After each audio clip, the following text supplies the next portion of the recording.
Hey, this is Charles with IGN, and I'm playing Guild Wars 2 with Anthony Orden, content designer at ArenaNet, and we are checking out a zone called Bloodtide Coast for levels 45 through 55, and going through some of the events and renown tasks throughout the zone.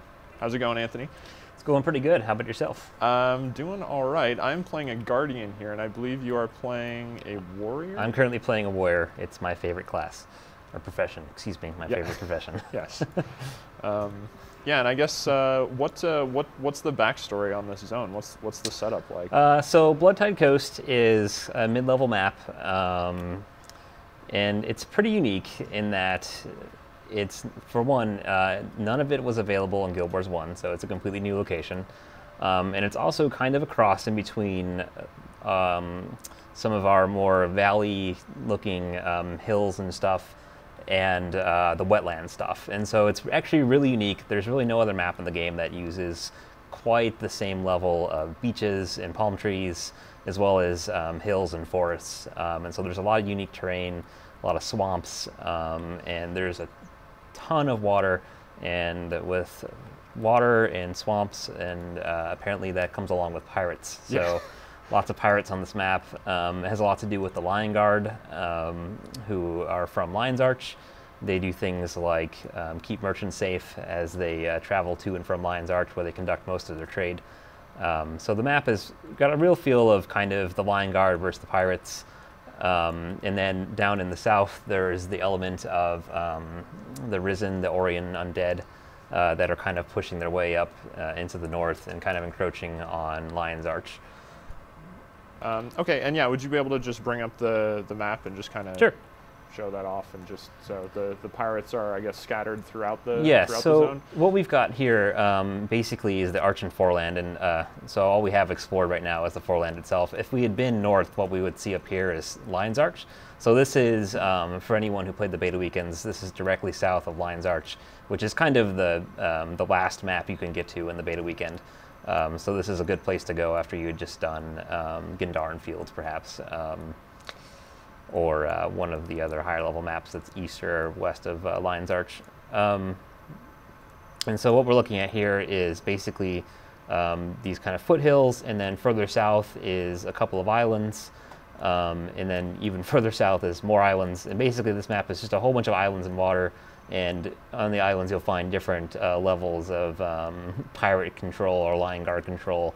Some islands are kind of a mix of both, and some are just all pirates, like this one down here in the lower west. Okay, and yeah, the underwater or the island element and the heavy emphasis on water all over the place is important, because yes, there is an entirely separate combat system in Guild Wars 2 for underwater combat, different weapons, different skills. Yes, absolutely. And if you haven't been using your underwater weapons by the time you get to the map, you will use them here, because there are entire pieces of content that take place underwater. I think about a third of this map is water, so it's one of our larger water maps in the game.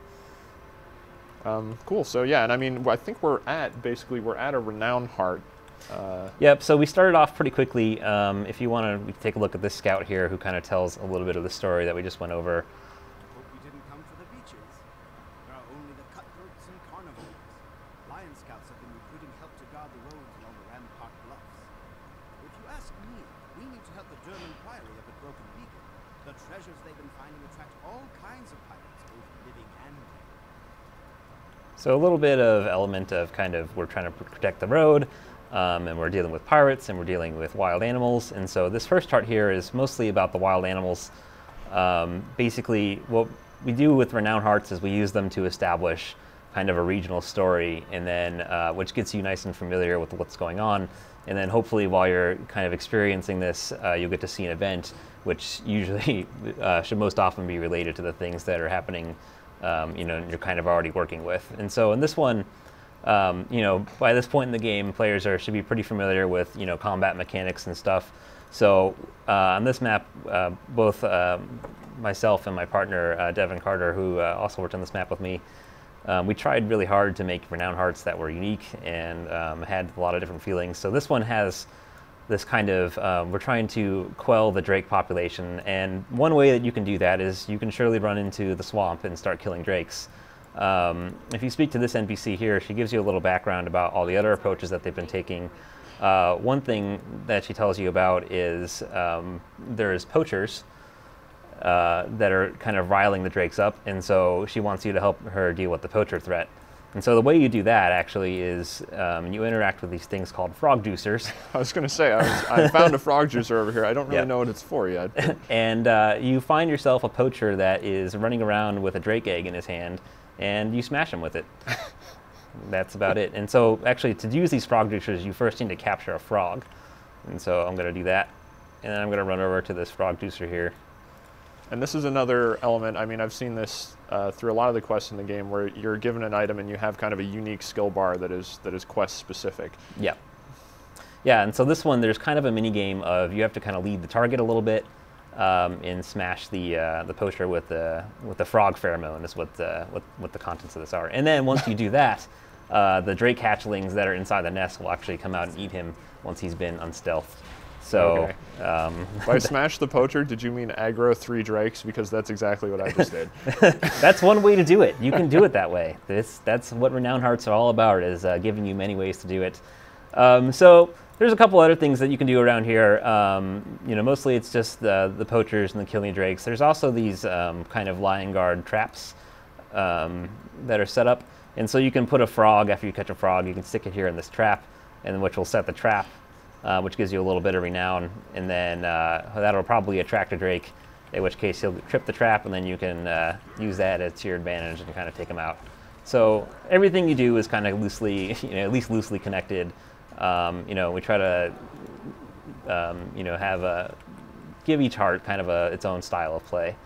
Yeah, and then once you have completed the progress to fill the heart, you're then given access to items that you can purchase using karma. Yes, that's right, actually. And so at this point, this NPC right here would become one of those karma vendors, and then you would be able to buy various things related to this NPC. I think this one sells some marsh boots, and which is just gear, but a lot of times there's little flavor items as well. And so if you're the kind of person who likes to collect lots of different things from around the world, this karma system is going to be really great for you. And that's another way to progress too. If you didn't necessarily maybe want to craft all your new items or things like that, you could reliably find upgrades by buying things from the renowned vendors. Yeah, every map, if you go to all the renowned vendors on every map, you can actually get a full set of gear that's kind of themed towards the map. And this is kind of our equivalent of quest rewards, for open world PvE. We don't really do the whole, when you complete an event, say, you don't get an item for completing an event, because we don't want people trying to complete events for items. What you do get is karma, and the karma is the currency that you use to go ahead and get those items. And so it's kind of, we also have loot, regular loot for just killing bosses and such, but there's also this element of, currency that you can use to find the things that you do want, so you don't have to, run them randomly forever, trying to get the one, that drops 1/100th of the time. We want you to play the game. But it's so fun to be disappointed 99 times. Yeah, and I understand that, there's definitely that element of like, oh, I just got this really awesome loot, and I'm so happy and excited that I got this loot. But, we have that still as well. But you can generally find the same stats, on the karma items you can find on the loot that drops in the game. And then there's also crafting and such too. So. If you want to take a look, there's an event over here which kind of ties the story of this together a little bit. Sure. Yeah, I'll follow you over there. Just be ready, everyone, because this one is kind of hard. Well, I guess this is later in the game, so it assumes that you're pretty familiar with your profession, with your skill loadout and things like that. So when we were building this map, actually, after we kind of put it together and started to polish it, we started to really go a little crazy on the bosses and all the things they can do. So I just talked to this guy here. Should have given you a little introduction. Basically, he's having a problem with his pack bull. His pack bull is thirsty. It's too hot outside. He doesn't want to go on. So he wants you to help him go down to the water, but he's a little afraid of pirates and such that they're going to rob him. So he just wants a little protection. So we're going to head down here and follow him down to the water. You certainly loaded up that pack bull. Yeah, that is really unfair. That thing's probably... There's got to be a labor law against thirsty that. very often, considering the amount of work it's doing. So this lion guard here has followed him, and she's going to chastise him. And to which he's like, don't worry about it. And woe is he, because he just got eaten by that drake. Oh, And now we are going to fight this drake. poor guy. So one of the elements of this boss fight is that the fisherman is still alive. The second bar up there in the event UI is actually telling you how much time is left until he gets digested. And so Oh. this is kind of a unique boss fight in the fact that this drake likes to eat you, and it likes to puke you back up. And when it pukes you back up, it pukes up all this poison and these little crabs. And there's a fisherman crying for help inside the drake's belly. And it just ate me. And so this is what happens when you get eaten. It shakes you up. And then, in the most revolting manner possible, it spits you back out. Yeah, I'm fortunate enough to not have been eaten so far. Yeah, it will eat you. Yeah. So I'm going to start trying a little bit here. Okay. Well, yeah. I mean, could you talk a little bit how you've outfitted the skill bar for your warrior? Yeah, so what I've done for the warrior, what I like to do for the warrior a lot actually is build him for crit damage and throw in a little bit of condition there as well. So the sword is a great weapon for doing that. It's got a bleed on the main attack. The adrenaline dump is an immobilize plus a giant bleed. It just keeps stacking up bleeds. And so you see all these numbers just flying off the drake. And we're actually doing a really good job here. Kind of taking care of this drake. Maybe I need to make it more difficult. The other thing that is great about this, so I'm using axe and I'm using sword and axe. And the great thing about using axe, offhand axe, is that you get two skills which are pretty great for doing crit damage. One is the double attack, which is it basically does all extra damage, and then it also gives you fury, which increases your crit chance. And so you can put that on right before you do something like use your big adrenaline dump, or use your number 5 skill on axe, which is this whirling attack. And the best thing about the whirling attack is that it actually is a spin combo finisher. So if you spin through somebody's fire field, you'll throw fireballs everywhere. It's super useful. I believe I can spin through all sorts of fields with it and just do all sorts of crazy stuff. Yeah, I just tried to set down a field in front of the drake because I'm playing a guardian right now, so okay. I have I'm a very helpful character, I suppose. My profession is good for providing a whole bunch of boons to everyone else, so I can help keep people alive. And my 2 on my greatsword here puts down this this symbol of wrath, which damages and burns foes that step in it, but it also gives retaliation to allies and serves as a light combo field. Yes. Which, if comboed, that the light field does what exactly? I believe it. I'm not 100% sure. I believe it throws down healing bolts, and so when those hit allies, they actually heal you. We could test that theory out in a little bit here. Okay. And yeah, I actually have my 3 skill will combo with that, so I can actually combo that myself by setting down a field and then using a whirling wrath, which is a whirl type finisher. Yeah, the Guardian has tons of utility like that, and just do all sorts of stuff. The best thing about the different weapons and stuff in Guild Wars 2 is that every character has a wide range of things that they can do, and it's really up to you to kind of decide how you want to play.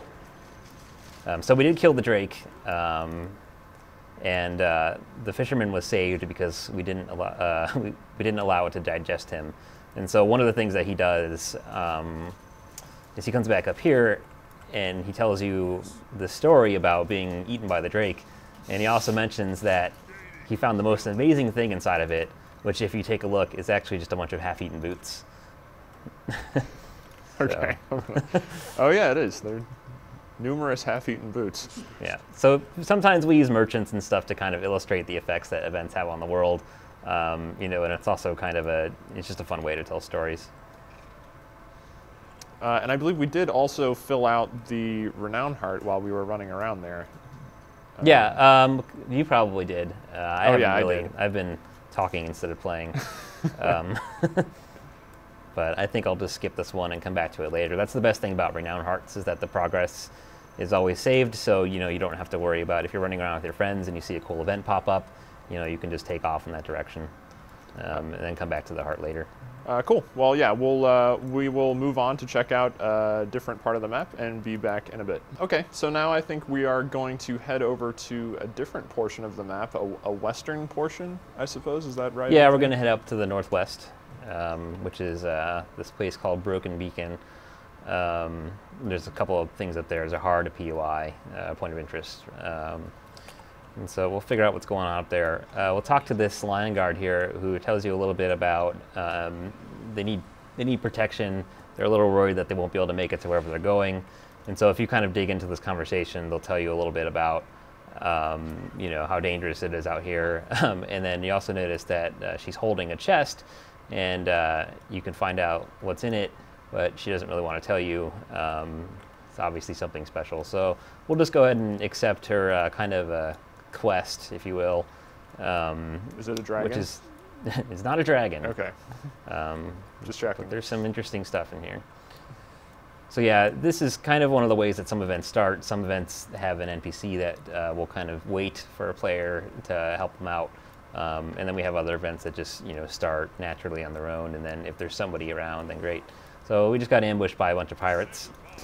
Notice how there's quite a few pirates here. That's because we've got, well, what, 4 people here. So a little bit of scaling going on. And so notice that you might be having to use your heal skills. Yeah, so it's not just some other people are dropping down too. It's not always the same encounter. It does adjust depending on how many people were absolutely. were there. And if say, you know, another, I don't know, large group of people or something were to run in, you would see some adjustment on the fly for that kind of situation. Yeah, that's absolutely true. We have one of the things that we can do as content designers in this game is we can basically adjust anything by hand. So I can do all sorts of stuff. I can add new enemies, I can add more enemies, I can add tougher enemies, I can give enemies new skills that make them harder to fight, I can increase their health. So scaling occurs in a lot of different ways. And yeah, those enemies aren't just there with, you know, they do their single sword swing and that's their deal. They do have some kind of distinct skill set, so they have a bunch of different attacks, so it's not just a straightforward assault on their part. So we are too close to the raptor nest, and we're going to fight some raptors. That may have been my fault. I was just kind of wandering around. Unless that's supposed to happen. It's supposed to happen. Okay, good. Now I don't feel as bad. But yeah, as I've seen in some of the beta weekends that I've played in, a lot of the events do have that kind of progression to them, where they'll start out at a basic stage and then continue on until the scope is really opened up, so that you're taking on much bigger challenges than you initially thought. And in some cases, there's some decision making there as well, right? Like an event isn't necessarily going to resolve itself the same way every time. Yeah, that's true. So there's a lot of different ways that events can pan out differently. I mean, the most obvious is that, you know, it'll fail or it won't complete because there's not enough players, or the players are doing a poor job. In the last event that we saw, there's actually, if you don't save the fisherman, he won't actually be there to sell you the half-eaten boots. So it can be little things like that. And a lot of times, you know, events, they chain into other things. You know, everything kind of develops. So this is actually an example of an event that can go multiple ways, and we'll talk about that when we get up there. So there's some conflict here between these pirates and the ghost pirates and the lion guard. It turns out that there are some ghost pirates up here. So there are always ghost pirates. We're going to handle it. It looks like one of our party members went down. I'm going to help him get back up here. But actually, yeah, I mean, every profession in the game, everyone can revive.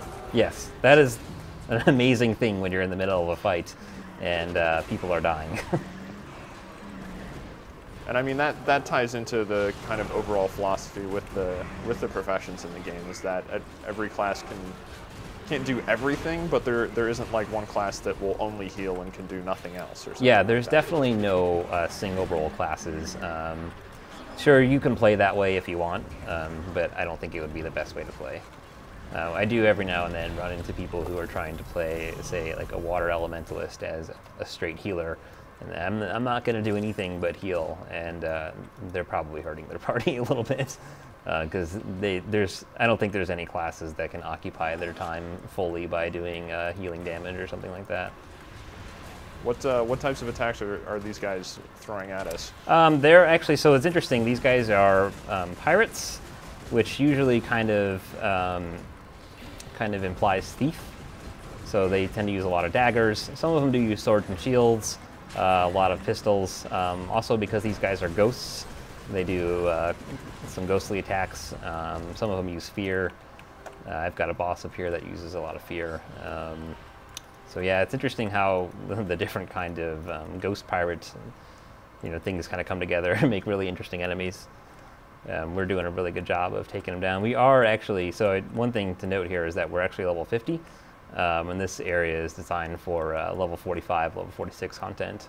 The game is nice enough to kind of auto-level us so that the content's not trivial, but we are going to have an easier time rolling through here than we would if we were just level 45. Okay. Yeah, it looks like we're at, what, 47 is what we've been put at? Yeah, we've been put at 47. So there's the maximum level for this region is likely 46, and so the game will put you at one level above the maximum level of content.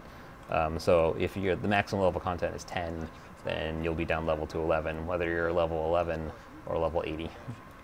And yeah, the point of that is just to, as you were saying, the content doesn't become trivial. So even if you're way over, you can't super over level content so that you can just come in and destroy everything. It just keeps everything challenging. Yeah. So that you could actually run around the world and yeah, the world and participate in all of the content there. Yeah, the world is completely open to you. And the nice thing about that too is that when you're in here playing, this event, you're not, if you're level 80, you're not ruining this experience for people who are only level 46. Because they still have a chance to get in there and help and feel like they're making a difference. Whereas if you were level 80, you would just be in here destroying everything, which sometimes that's fun, but especially and a lot of people like to play role-playing games so they can have that progression of power, and we do give you that. I mean, a lot of your stats will be lowered, but not to the extent that it would be if we just set your level to 45 or something like that. Right, and you do have advantages too because you've unlocked more skills and things like that. So more skills and more to traits. Customize yourself. Yeah, absolutely. Yeah, and traits, I mean, that's a whole nother progression system in addition to unlocking slot skills for the right side of the bar and then your weapon skills on the left side. And like the traits is more of a stat affecting system. Yes, absolutely.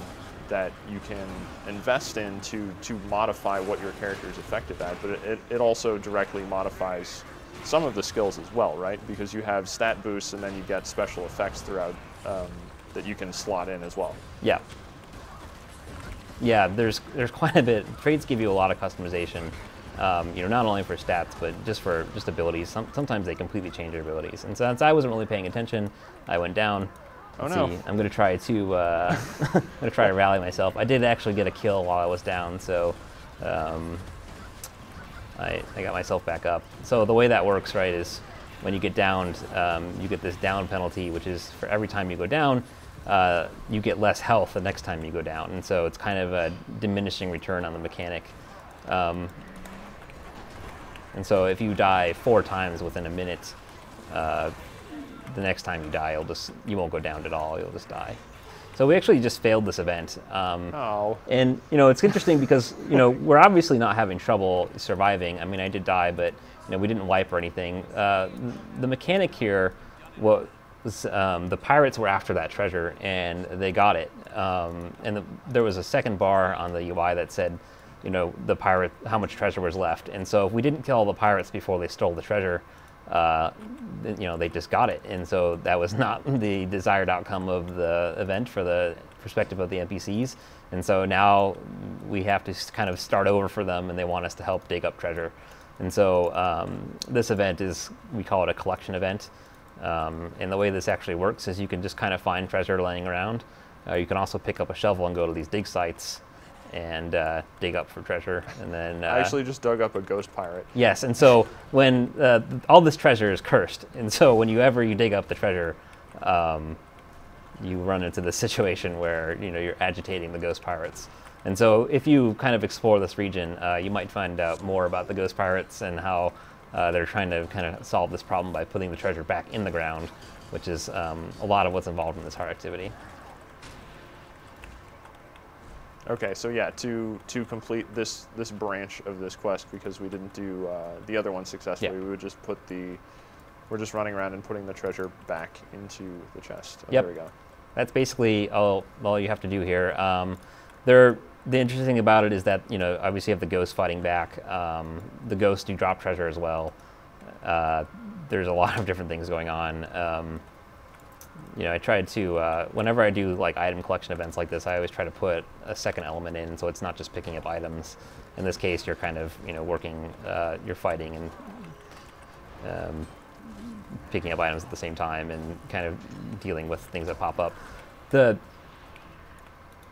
key, I think, for events and building a game with a lot of different content is variety, and so that's why you see a lot of things like these environment weapons in the game. Like you pick up this shovel to help dig up treasure, and then it's also a weapon, and so you're trying to dig up treasure, and at the same time you're fighting with the shovel, and we try to do that as much as possible and give you lots of options. And then this actually works on a community type of progression system, so that everyone is contributing to the same bar, correct? Yes. And so events, unlike hearts, events are shared progress. And so everyone that's kind of helping out here is, we're all kind of contributing to the same goal. And so underneath where it says, how many artifacts you've collected, it also tells you my personal contribution. And that's just to kind of let you know how many you've put in there, which could be any number. So just because the bar is full, your personal contribution could be 0, in which case you wouldn't get any credit for the event when it was completed. But yeah, it's just a cool mechanic because there's no necessarily, you don't have to interact with a quest log or something like that, or make sure everyone's on the same assignment or anything like that. Everyone's just kind of automatically cooperating by being in the area and helping out. Yeah. And then you do get those rewards, like the karma that we even got, even when we failed, we still got rewards for that we can go back to, like the renowned vendors, and go back and pick up some of that equipment. Yeah, absolutely, and that's a big part of the way that we built that system was, so the content reinforces itself. You do things like the renowned hearts, which kind of unlocks these vendors, and then the idea is that you do events, and then so if you can't afford the particular rewards at the time, you go play some events, which should be happening in the areas that renowned hearts happen in, and then you go back and collect those rewards. Let's see if, so I've put 16 in so far. Yeah, so we've got a little bit of scaling going on here, and honestly the number might be too hard. The game is, we're still polishing a lot of this content. Basically for collection events, we do scale up the number of required turn-ins, and so that way you don't get to the event with 100 people and instantly turn in the 5 items that are required, because there's obviously many more people working on it. But we're making some progress. I think I just unearthed another pirate here. Yes, I am beating up this pirate with a shovel. Yeah, it seems to be pretty successful too. You can knock them down, you can just straight up whack them, all sorts of stuff. Also, one element of bundle items is that when you use them on enemies, a lot of them have a tendency to break, and that's why sometimes you'll just see them disappear. Okay, yeah, I think that happened there. I went back to a greatsword. How do you have your warrior traded out right now? Oh yeah, so earlier I was talking about how I traded a lot for crit damage and condition damage. So the warrior has, my favorite trait line in warrior is actually discipline. Basically, for every point you put it in, it increases critical damage by 1%, and then it also increases burst damage by 2%. And so what you're getting a lot of is you're getting a whole lot of damage and then the chance to do even more damage on top of it. It's really common to build into this line and then run weapons like Axe main hand, which has a big giant finisher, does a lot of damage. I prefer to do a lot of hits and keep the pressure on, especially in PvP. This is kind of a strange build because with crit damage, you generally also want to increase your power so that your critical strikes do more damage as well. I have a tough time deciding when I play warrior between more power and a higher crit chance. And so in this case, I actually went with arms, which increases precision and critical damage. I'm sorry, it just increases critical chance. So the interesting thing about the arms trait line is that the first kind of minor trait here that you get automatically is a 33% chance to cause bleeding on critical hits. And so I find that kind of bridges the gap between where I didn't slot that power. And so there's a lot of different ways to play, just a crit damage, or a high damage warrior. There's a ton of options in here for just doing more damage. The disadvantage here is that I'm not doing I don't have a whole lot of vitality or support options. So when you guys are in trouble, I can't step in there and take all the damage for you.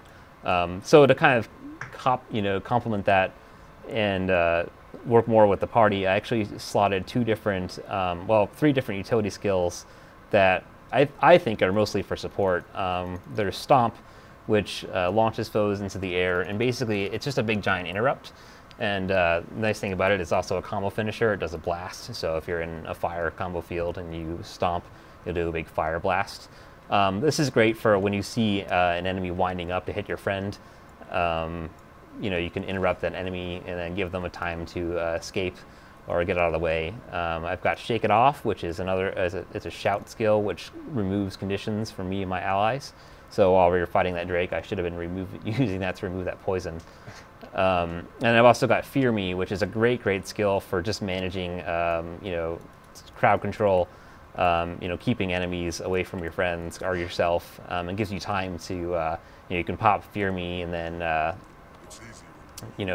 get that time to use a heal, or give your friends that time to use a heal. So I did go a lot of heavy kind of high damage skill traits and weapons, but I decided to put in as many redeeming support utilities as possible. Nice. And yeah, it seems like the percentages for when you are building out trait lines are significant, so it's not just a 1 or 2% or something type of difference. It's a pretty significant chunk, so you should be able to feel that difference once you make that adjustment. Yeah, it is. I mean, 1% crit damage doesn't sound like a lot, but when you put 10 points in there or 20 points in there, and it's 20%, it's quite a bit.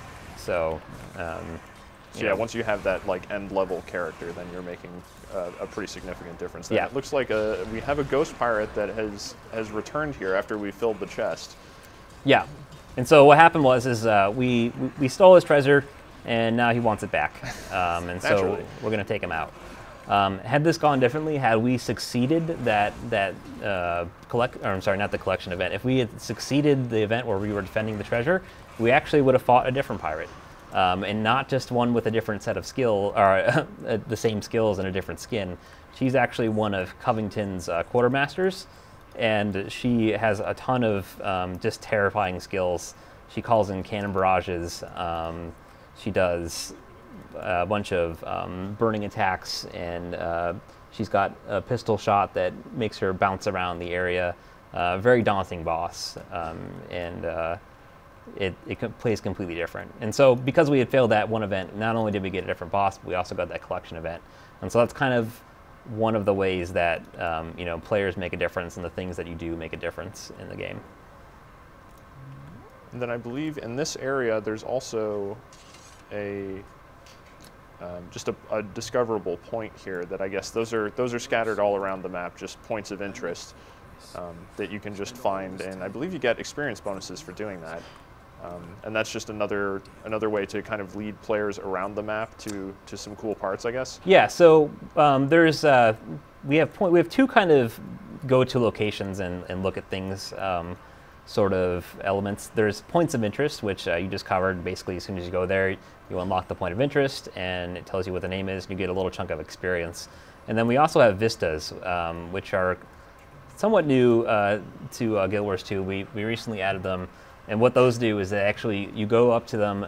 Usually you have to kind of find your way to them. They're a little more out of the way than points of interest are. And what those do is when you interact with those, you actually get a sweeping view of the landscape, just to kind of help you take in, the scenery and the art in the area. So we can definitely hit one of those up here in just a sec. So we're pretty much done with this area. Most of us are completed with our Renowned Hearts. So yeah, if you want to move on to a different part of the map, I think that's a good time to do it. Okay. So we are now over towards the middle of the zone on Stormbluff Isle here, and we are right next to a skill challenge and a bunch of cannon. And skill challenges are just kind of scattered all over the map, just another progression mechanic, a special quest type that rewards you with skill points that you can then use to buy new slot skills for the right side of your bar if you haven't unlocked them all already. And yeah, I guess this one has a little bit more unique mechanic than kill a boss or do something like that. Yeah, so there's the kind of loose lore behind skill challenges is that there's these NPCs out in the world who would like to test your skills. A lot of them do that by fighting you or challenging you to drink a potion that will make you feel sick or something like that. This one actually, what she wants you to do is prove yourself on her firing range. And so what you do is you simply go up to one of these cannons and you have to take down 3 of those targets over there. And so the interesting thing about these cannons is that it's not just click on the cannon and press the button. What you have to do is you have to aim it much like we have aiming siege weapons in World v. World. And so what you do is the 1 and 3 skills will turn your cannon left and right respectively. And if you hold down the middle button, that will increase the range at which the cannon will fire. And when you let go, the cannon will fly towards the target. And so all you'll have to do is basically hit the barrel at the base of the target and do that 3 times. And then once you've done that, the skill challenge will unlock. And you'll get the skill point. And I'm just missing. Yeah, I see. I am not doing so well at this. The nice thing is that you get unlimited ammo. So yeah, the middle button rears up the cannon? Yeah, so if you hold the middle button down, the longer you hold it down, the higher the cannonball will fly, basically. Okay. Yeah, a lot of the skill challenges I've done in the earlier parts that I've played. Oh, I see.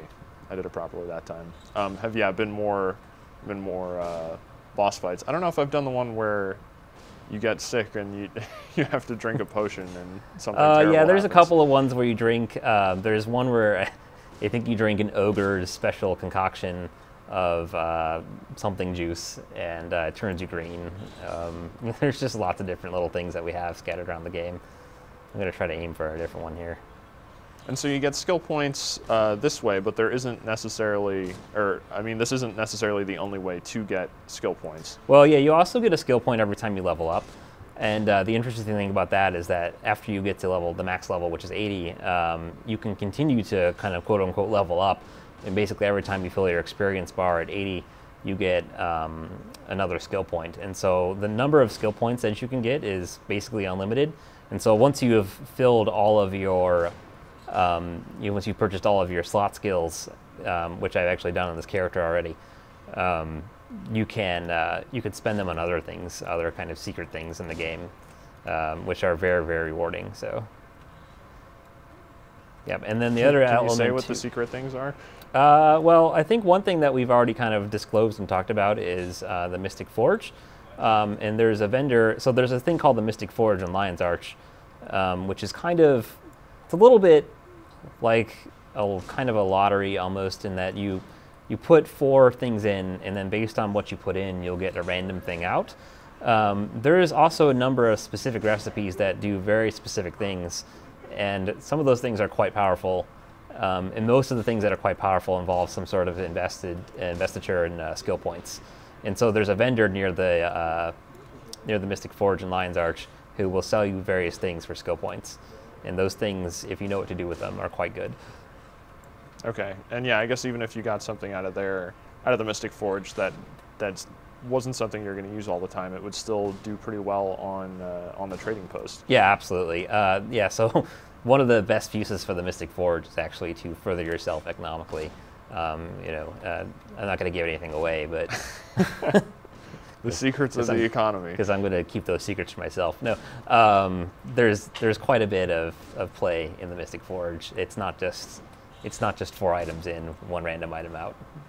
Okay, and yeah, that seems to play into a consistency of ideas regarding the crafting system, where they're in the standard crafting system, you do have that discovery mechanic where you can find new items by combining components. So you in some cases you know exactly what you'll get, but in some cases you can also find all new things depending on just how willing you are to experiment, and I guess how many materials you have.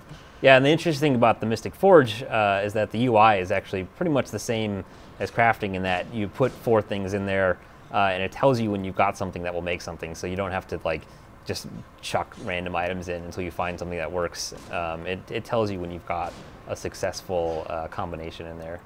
And I'm just having a heck of a time with the skill challenge.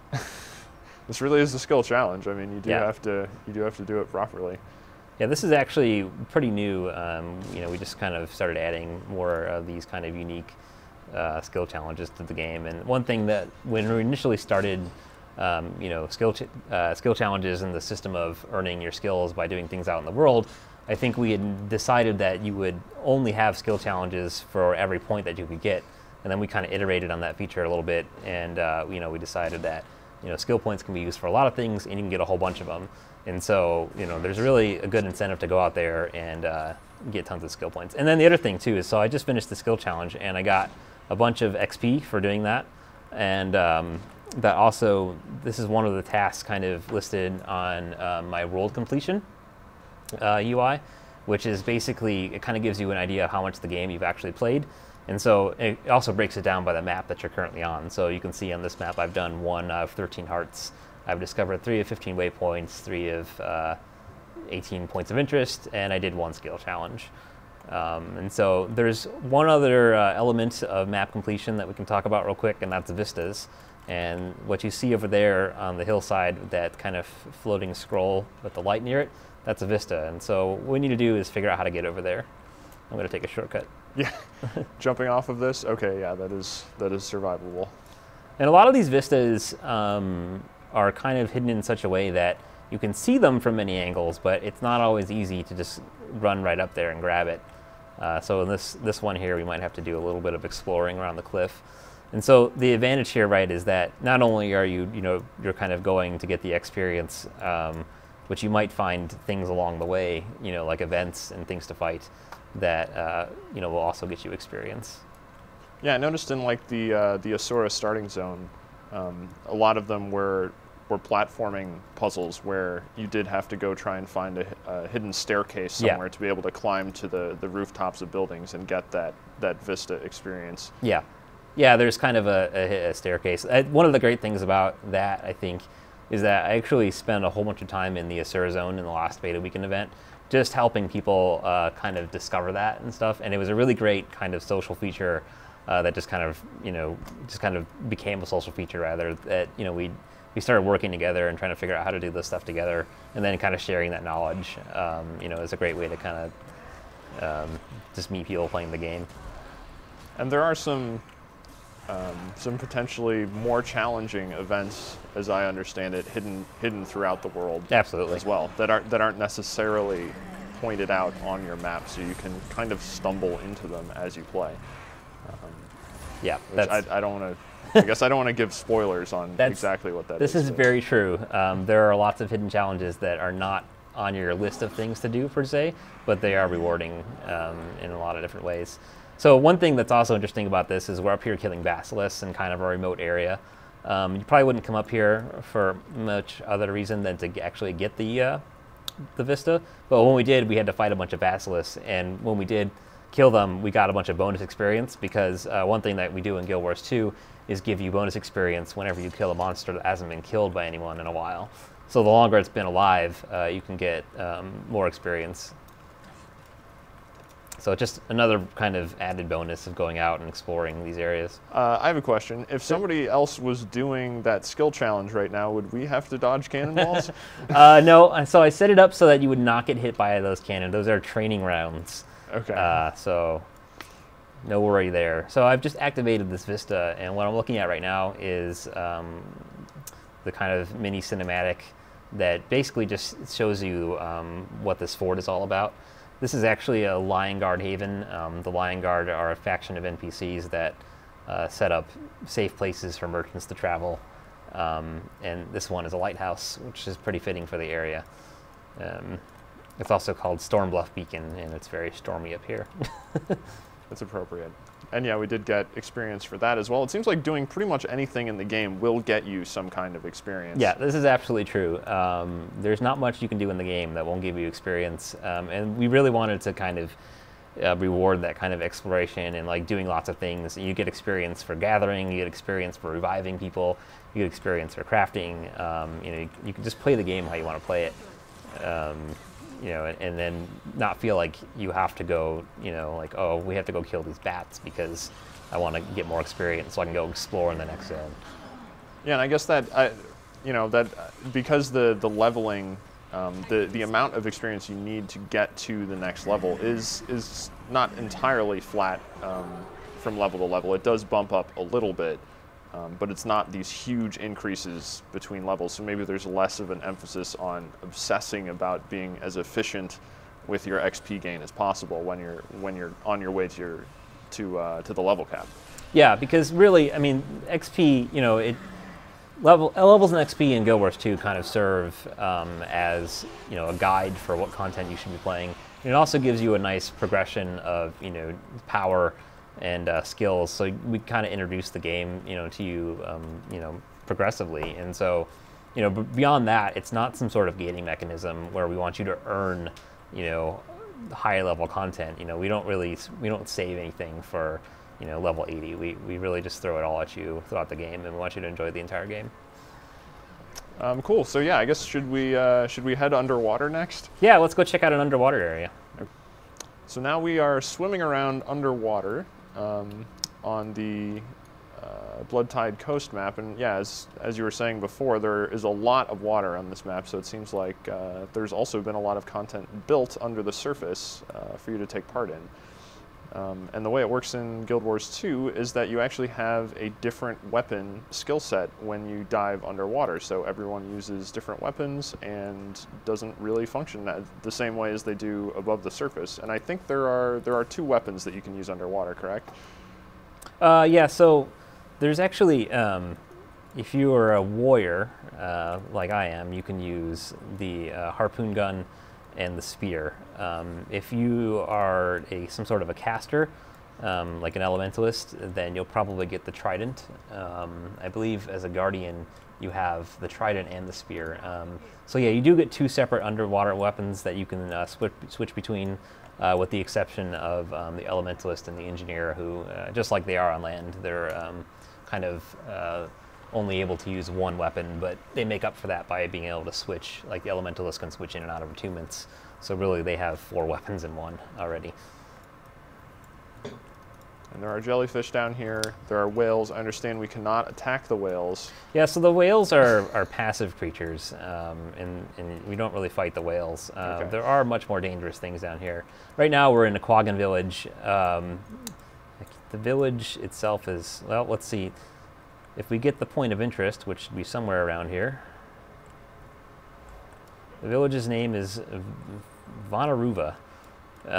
So yeah, we're in a Quaggan village right now. It's just kind of a point of interest. If you kind of explore this Quaggan village, you'll learn that they're having some trouble with the little lightning men that they call them. And what those are is actually Asura inquest. And so the Asura are down here. They've got a lab set up. They're doing all sorts of nasty stuff to Quaggans. And so the renown heart for this area is actually to kind of infiltrate this underwater base and destroy their stuff. So we can go about doing that a little bit. There's stuff being the silithium generators? Yeah, so there's these generators. You'll find some Quaggans that are trapped inside of these holding containment cells. There's some power nodes that you can kind of disrupt, and then you can just kind of go around trashing Inquest, and there are golems. This is a very combat-heavy heart, which requires you to, you know, basically do a lot of underwater fighting. I felt that was kind of necessary to put this here because it is the first underwater heart that you'll see in the zone and quite possibly the game, and so it serves as a really good kind of place to kind of get your bearings underwater and start doing a lot of underwater combat. Yeah, now, I mean, underwater combat definitely feels quite a bit different, just because you can move anywhere. Yeah. How is skill design affected by that as well, about the fact that you can just kind of move all over the place instead of just along kind of one plane? Yeah, the big thing really is that there's 3 dimensions, so a lot of skills have a 3rd dimension element to them. The other thing that we tend to do a lot with underwater skills is they have a lot of movement to them. So for example, let's see if I switch to my harpoon gun here, I've got a couple of different ranged attacks. I've got an immobilize. I believe it's the engineer has a harpoon gun skill that basically not only does it move you, but it also moves your enemy. And so what you do actually with it is you target an enemy, and then when you use it on them, it fires a harpoon and then pulls you and the enemy back. So it's great for like singling out a guy and then grabbing him and pulling him out of a situation like this where it's kind of messy, you know, and there's a lot of combat going on. And so one thing that's interesting about underwater is that when you go down, the experience is quite a bit different. What happens is the game tells you to swim to the surface, and until you swim to the surface, you'll continue to take damage and kind of suffocate. So while you can do this, you know, the rallying and other people reviving you and stuff underwater, there's also kind of this element of kind of getting up to the top so you can heal, like our party member just did. And are there any events that tie into kind of what we're doing down actually, here? so there's a couple of different events in this area. I guess since they're not actually happening right now, we won't give too much away. But it looks like we are not, there's actually not an event happening right here. So, you know, if we hang around for a little while, it'll probably start. Or we can just kind of move on to the next thing. And we can talk about a little secret off the grid challenge if you want.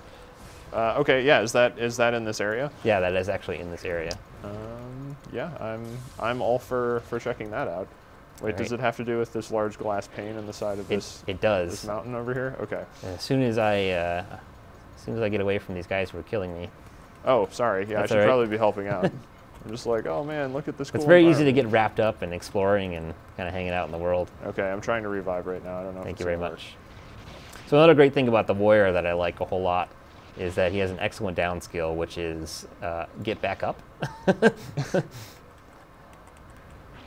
Yeah, I don't know if I'm healing at you are healing me, but I'm taking a ton of damage. It looks like they're going to finish off that Inquest technician over there, and then this jellyfish, and then once that happens, I should either rally or you'll be able to heal me up really quick. That jellyfish is serious business. Yeah, he is not kidding around. Almost. No. I was defeated. Oh, okay. It's okay. You guys can just finish that Inquest technician off and then revive me.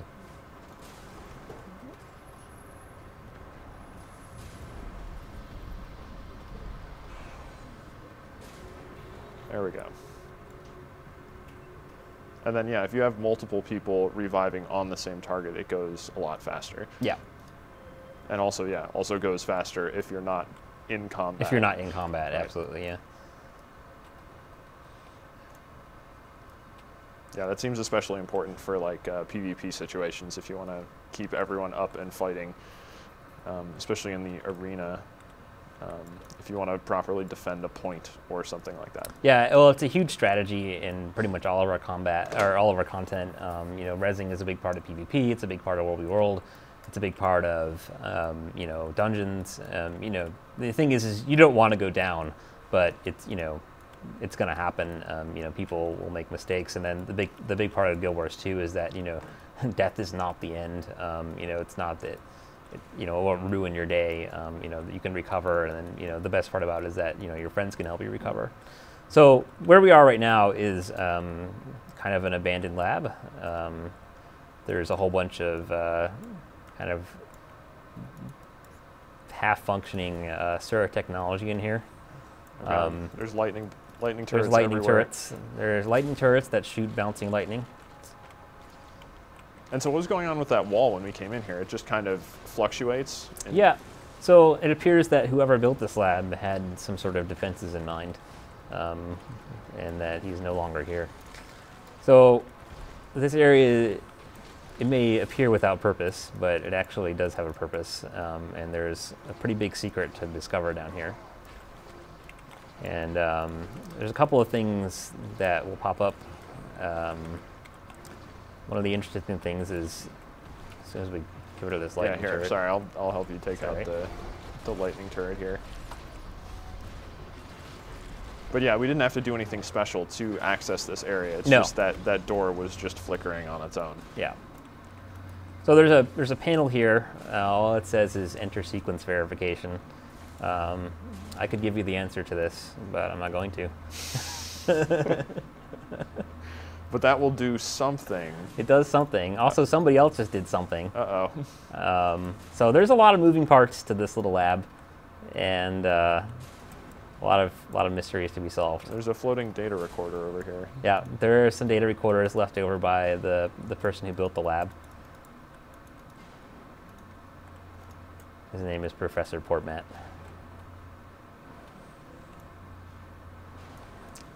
So it's kind of cryptic, and I invite you to explore it. Yeah, how much further does this kind of go once you do the secret stuff? This rabbit hole is actually quite deep. There's actually not much to this area itself, but there may be other things beyond. Okay, that's pretty neat. And I mean, this type of content where you just kind of stumble into something and just find it, that it's just something you do because you wanted to explore, not because the game said go over here. There's something cool. Yeah. That's the type of thing that's in, I guess, every zone. It's in that's pretty much built into I every believe place. every zone has at least one or two secret puzzle areas. We kind of throw the term jumping puzzle around a lot.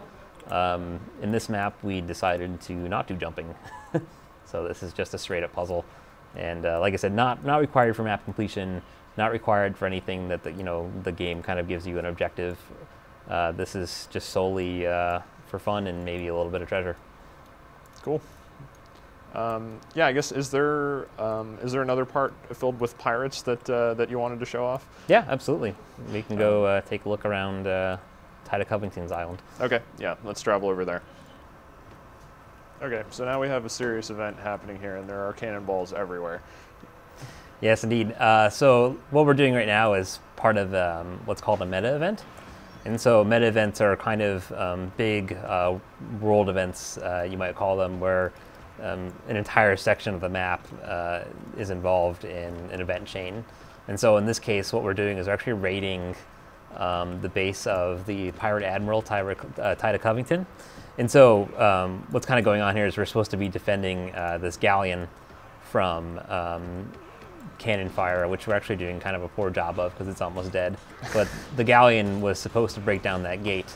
So now that the galleon is sinking and we failed our objective, what we're going to have to do is we're going to have to take down that gate by ourselves. And just as you might expect, there are a lot of pirates who don't want us to do that. Okay, and yeah, we need to pick up kegs in order. Oh god, I'm gonna die. Why did I run in there? It's a little over ambitious. Yeah, so we were kind of breezing through content earlier because again, we were kind of high leveled. A lot of that stuff was kind of meant for a single person and kind of to scale, right? So this is actually, meta chains are typically set up to scale for a lot of people. And then a lot of them kind of have a minimum requirement of 5 people. I don't think this event does, but I know that the boss fight herself, she does actually require 5 people at a minimum to actually effectively do it. You might be able to do it with a few people who are playing really well, 3 or 4 people, but it would be very difficult. So yeah, I mean, this is definitely a game that seems like player skill does factor in quite a bit, just because movement is so important to a fight. Of staying, obviously knowing what your skills do, but yeah, also moving around the battlefield and making sure you're dodging away from attacks, which is the difference between getting hit and not getting hit, which can be pretty important if you're trying to stay alive, especially in a situation where you don't necessarily have overwhelming numbers or something like that. Yep. Let's see if... Yeah, there's a lot of play in Guild Wars 2. Especially when it comes to harder content, you can definitely try to do dungeons. I know we have members of our developer team who can do dungeons with 4 people. I don't know if they do the explorable mode, but they definitely can do the story mode with 4 people. And then a lot of times it's all about putting together the skills, and the tools that you all have, and then kind of making a team out of that. So, on our team right now, we've got 2 elementalists, a guardian, a necromancer, and a warrior. that can come together in a lot of different ways. And the biggest way is that we've all got a set of tools to use. We just need to figure out the best way to combine them. So you can destroy this gate by kind of bashing on it. There's also these explosive kegs over here by the pirates. You can pick those up and carry them over to the gate and do extra damage to it. The main idea is that we are trying to get inside and kill the pirate. And the pirates are fighting back. Yes, they are. Oop, I just got a black lion chest, although it's locked. I don't know if I need... Is that one of the ones I need a key to open? I'm sorry, what was it? The black lion chest? Yeah, the black lion chest. Yeah, those you actually need a key. We do drop the keys. I think they're also available to purchase in the Black Lion Trading Company store. You can do that either by paying a small fee for some gems or converting some of your gold gems. But yeah, for the dungeon encounters, even if you don't have a group together that necessarily has somebody who's, well, could even be all DPS guys, they could be modded in a way that makes it viable to tackle dungeon content and successfully get through it. Yeah, absolutely. Even if you don't have necessarily a support style character in your group. I think that'll be an actual interesting challenge for some people once the game goes live, is just seeing what they can do. Run the dungeon with 5 warriors, 5 thieves. I know a while back we did a press playthrough of Ascalonian Catacombs, and that's an early dungeon. It's a pretty early dungeon. It's been seen a lot in press videos and stuff, and so I've got a pretty good feel for that dungeon.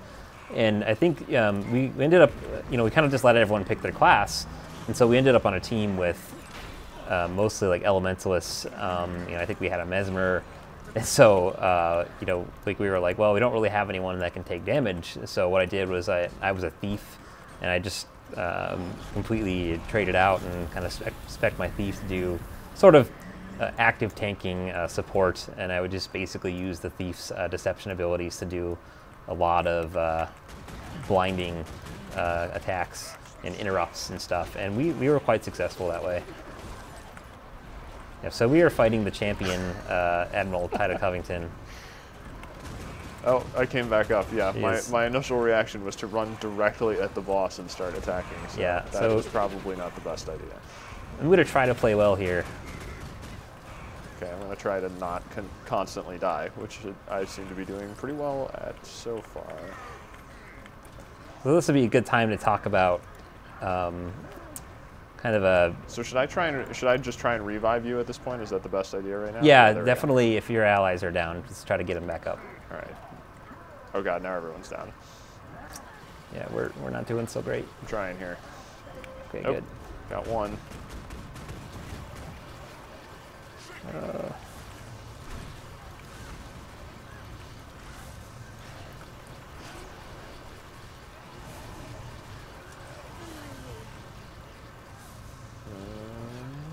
Nope. Oh, I'm down. Although it does look like she's spawning additional enemies here so that you can use them as ways to revive or something like that. Yeah. Yeah, there's a lot of... Unfortunately. There's a lot of mechanics going on here, and I can tell that we weren't really prepared for this going in, and she got the better of us. Oh god. Yeah, so you can see up here on the top right, it says group event. That definitely implies that you need at least 5 people. We are 5 people, but we are not 5 people that were well coordinated. No. So for this section, we found an event in the far south of the zone, and this is higher level content, I believe, because it kind of gets harder moving from north to south. But yeah, what's going on here? Yeah, so right now we're doing an event that involves escorting a vigil team through what is formerly a cavern of dredge miners.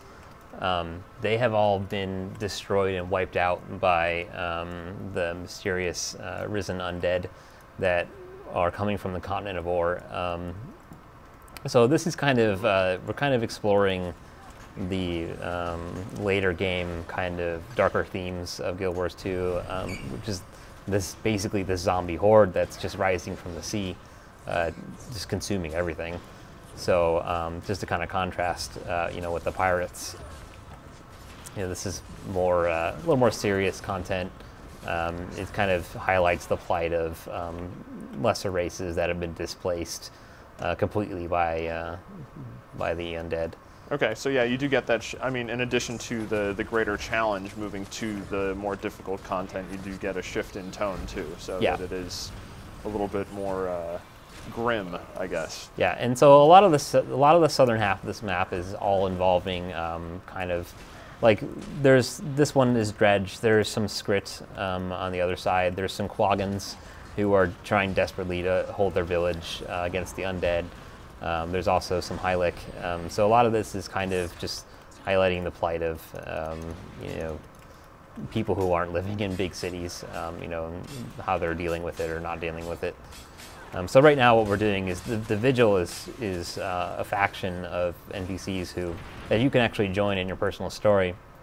And they're all about fighting the Elder Dragons, you know, not with you know, knowledge, but with actual, you know, steel. They just want to go in there and just do battle with the dragon and his minions. So they're not afraid to go into this dredge cavern. They want to find out what's going on, if there's any survivors.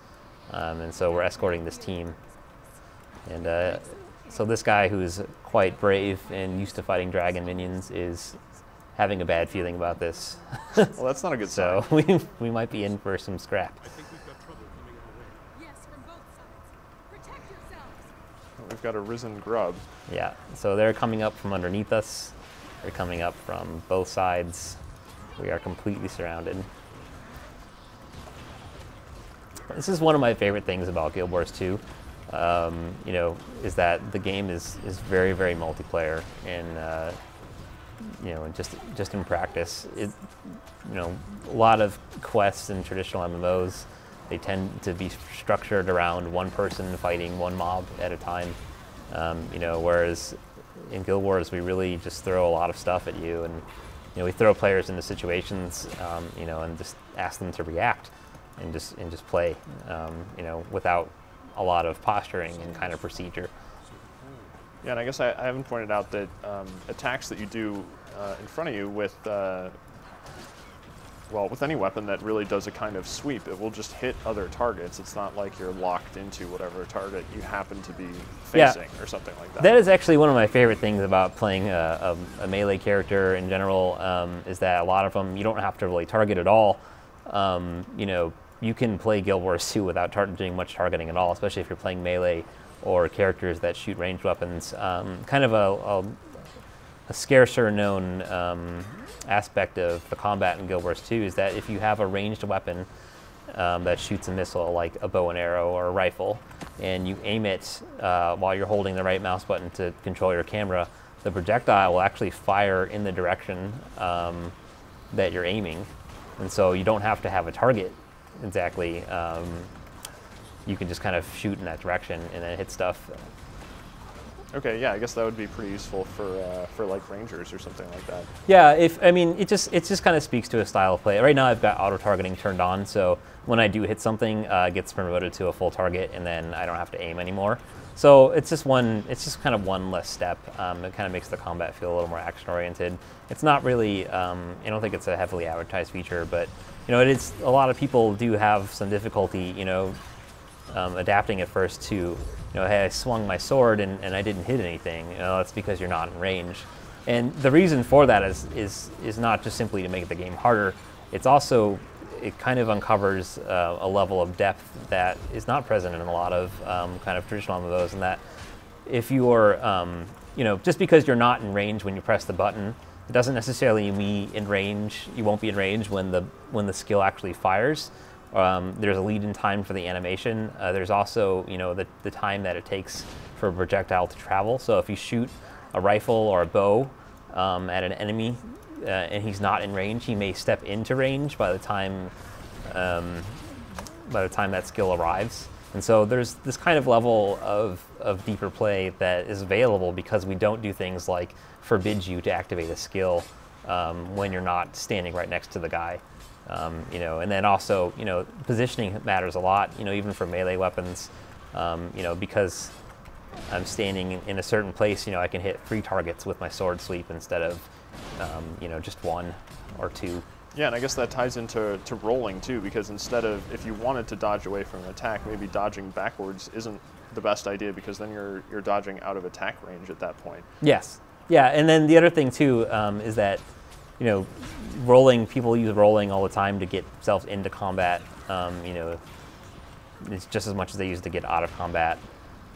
So yeah, I mean, movement in positioning I know it's really common to say, like, oh, well, movement in positioning is really important, but I think, when you first start playing the game, you don't really realize how important it is until, you've actually kind of got a feel for the system, right? And so I think that's really the big part of it, is that, you start to feel out the skills and the ranges that they have, and, the timing that you need to run into a battle and swing your sword just as you get in range of an enemy. Right, and yeah, I mean, a lot of the range skills, at least from what I've played so far, I've found that they can be used while on the move. So it's not like you're not rooted in one spot. If you're going to stand there and shoot a whole bunch of arrows from a distance or something like that, you can actually run around. You can still strafe a target and get out of the way while continuing to attack without having to give up that damage output. Yeah, and that's really a big part of it. There's no class in the game is really structured to be sort of, I will stand here and take every blow that you throw at me. If somebody's swinging a really obvious hammer at you and you have the opportunity to move away, you absolutely should.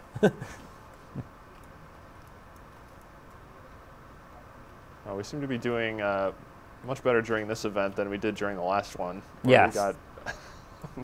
We got beat up pretty badly. Yeah, we did. But yeah, I don't know if this culminates in a boss encounter of the same level of challenge. Yeah, I guess we'll just have to see as we head in here. This is actually an event chain, and it does have different outcomes based on the results. I believe that we can fail this at some way. Now the NPCs are arguing to whether or not we're lost. Yeah, I'm going to say the drills up there do not look reassuring. Yeah, that's kind of interesting, is that, I was just kind of following these guys in here, and I actually have no idea where we are right now, so if I wanted to leave, I don't think I could. I mean, I could use a waypoint, but we're in it. Yeah, and in terms of, I mean, because using waypoints does actually cost money in the game. Yes. And we were talking about item repairs earlier. Is traveling around if you wanted to travel really far away, or repairing gear that's really broken, is that going to be a significant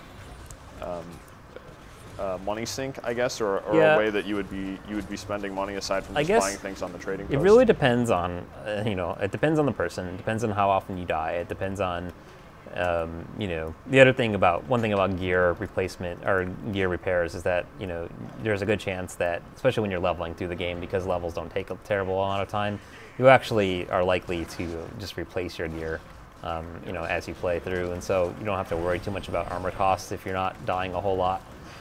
The other kind of waypointing, again, it depends on the way that you play. If you're the kind of person that likes to jump around the world, like me a lot, I play with a lot of different people and friends and stuff, you can end up spending a good amount of money on waypoints. But I could just walk. I mean, it wouldn't be, it wouldn't take that long. And I guess it does take a long time to walk from one side of the world to the other. But honestly, to me, the waypoint costs have never been terribly substantial. When I played in the beta weekends, I do a lot of trading on the trading post and work a lot on my crafting and sort of generating income. So to me, it's not really a factor. But yeah, it does have a cost to it, and I think the cost of it sort of enhances the the meaning behind it. When you take a waypoint, it's actually truly useful. It's not something that you just do on a whim. You think about it a little bit, and and sometimes it's good to to walk through the world and feel compelled to walk through the world. And even though you could waypoint, to get over to wherever, if you walk through the world, you might find some new events on the way that you didn't see before. You know, some new situations popping up. You might discover some stuff.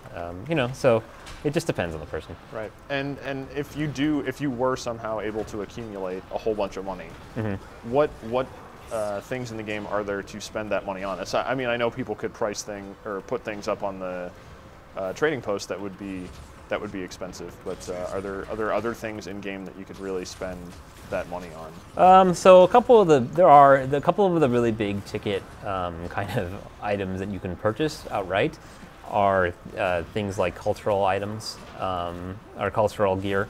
Basically, every major city, every major race has a major city where you can go into the city and find cultural armor vendors, and they sell 3 different tiers of armor that's just for your race, and those tend to have kind of a heavy gold cost to them.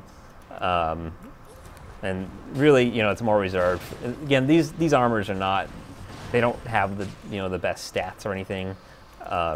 You know, they're really for appearances, and so, you know, if you're the kind of player that likes to just get into the game and make a lot of money and buy really hard to get things, that's, you know, those are there for you.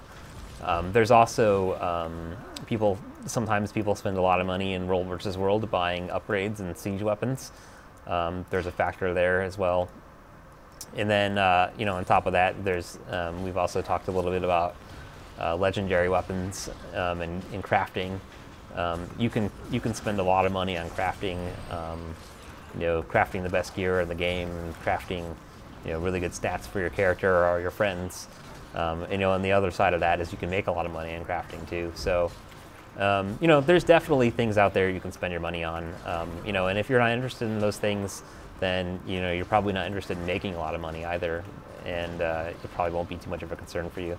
Okay, and I mean the crafted stuff, if you were to really get into the crafting system, is that basically going to outweigh what you can get in the highest level dungeons in the game if you ran them in, like, even say something as difficult as explorable mode? I'm not sure exactly what the numerical differences are off the top of my head between dungeon armor and crafted armor. I know that crafted armor has some of the best stats in the game. I also know that crafted armor crafted armor fabricates a different set of stats that you can get from drops. And so there's definitely a specific market or specific you know, kind of category for crafted gear. And it's not just stuff that you like. You don't just make it because you want to level your crafting. You make it because somebody actually probably needs it. Yeah. Oh my God! A giant blood ooze health bar has popped up on screen. Oh yes, the giant ooze.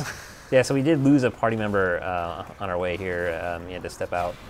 It looks like we have only got 3 people now. We can definitely try to take on the ooze. Okay. We'll formulate a good strategy here. I think I'll switch back to my axe. Yeah, I'm gonna stick with the sword and shield. It seems to be a pretty good way. Although I don't think I can slam. I don't think I can do my rune on the ground with this this combo, but I can do this dome attack. It seems to push enemies back when I use it. Yeah, that's super helpful for supporting the party, keeping damage away. You know, the nice thing about the Guardian is that he does have some defensive abilities that you know, work solely on, you know, position and kind of deflecting attacks and stuff like that. So, you know, healing really in Guild Wars 2 is not the best way to support your party. The best way is to use, you know, active abilities, you know, block attacks for your party members, you know, interrupt enemies, that sort of thing. So the Vigil, they were able to come in here and set up a camp. I believe if we stay over here for a while, they'll end up needing to defend this camp. But while they're doing that, I think we should head over here and try to tackle this ooze. Okay. Yeah, I think is it moving around in the dungeon? I saw it. Yeah, so we're kind of bouncing in and out of its broadcast radius. Every event has a certain radius in which you can kind of see it from, and that radius is kind of a fine balance between, you know, big enough to grab people and tell them that the event is there, and but not big enough to grab people who won't make it in time to see the resolution of the event. So actually, I think we need to head back up this way. So I think he's across that bridge up there. Yeah, I got a little over. Oh, you guys! Oh, sorry. You guys are in peril. I will come save you. I wound up attacking something else. Okay, I'm back. See, the ooze seems to be very close.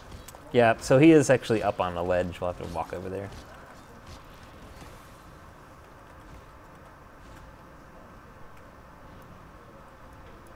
Oh, we just go back up this way. Yeah. There's some, this event over here is active, so there's some definite activity. Might have to do a little bit of fighting on our way.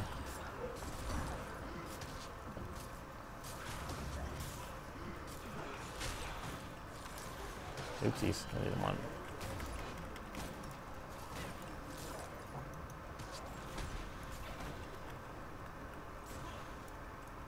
Okay, yeah, it looked like another part of, oops.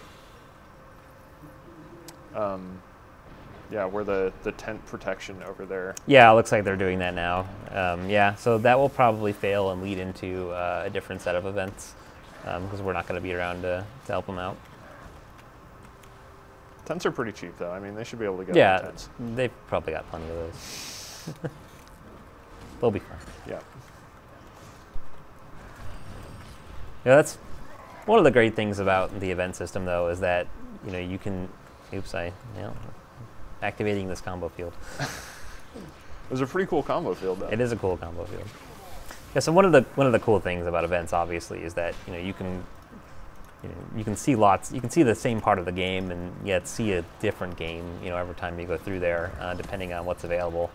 Obviously, this champion ooze is up and kind of in our face, and it's really interesting. So we're going to go ahead over here and do that. The next time you come through here, we might decide to see what happens to those vigil guys. And who knows, maybe by the time we get back, that event will have changed into something else. So there's always something going on in Tyria. Yeah, and I mean, in addition to these types of quests that we've been doing in the PvE portion of the world, you do have the world versus world combat. Yeah.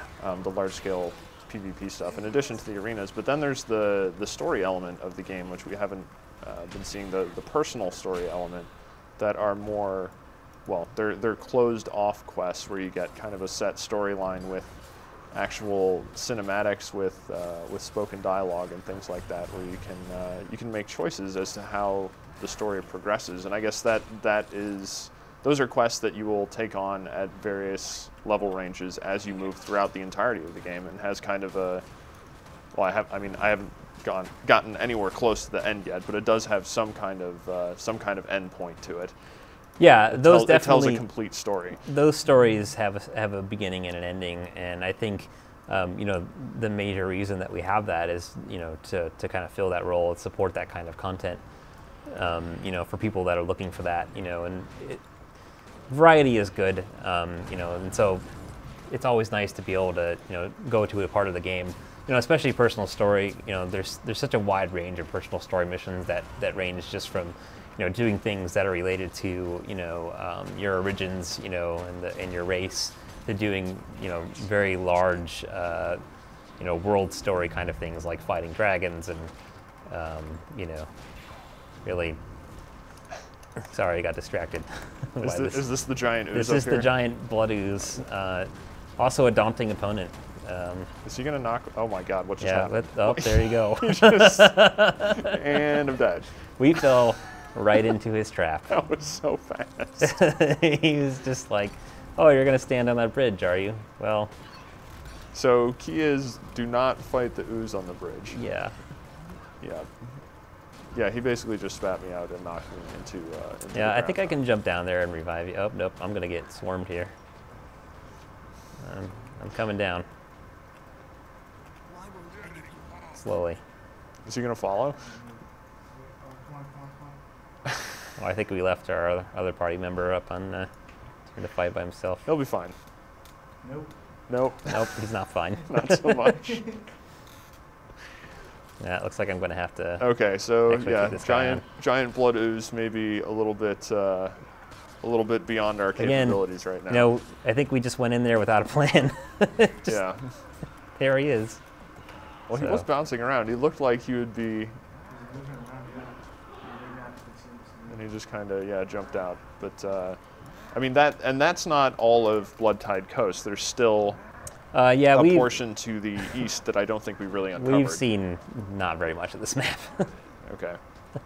I mean, if you were to go through the map and try to complete all of the content, that's, I mean, there's, would you say roughly how long you expect players to stay in the zone, assuming they don't, you know, assuming they're not just cycling content over and over and over again? Yeah, you know, like it really depends on the person. I think if you were driving really hard to explore, you know, you could you could spend a lot of time on this map. You know, I'm not really exactly sure how long it takes. Many, you know, several hours worth. You know, I figure we've probably, I mean, we started this map at level 50, so we kind of breezed through a lot of the lower level stuff. We skipped.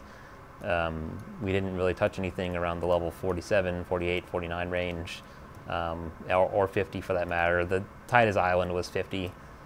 It's really, this is a very large zone, and also having the 3 dimensions of water, you know, really makes it feel even larger. So you could spend a lot of time on this map. I mean, I've got 22% completion, and what we've been at this for about 2 hours now. So, you know, if you factor that out, 22%, you know, we're about 1/5 of the way there. So we could probably spend 10 hours on this map if we really just wanted to explore and experience all the events and do all the content as it comes up. Cool. Well, yeah, I mean, thanks for the tour. Thanks for your insight on the map, Anthony. It was a lot of fun. Yeah, we'll have to play together when the game goes live. Yeah, which is in less than a month now. Oh, I know. Launches very soon. And yeah, for a lot more on Guild Wars 2, you can keep checking back with IGN.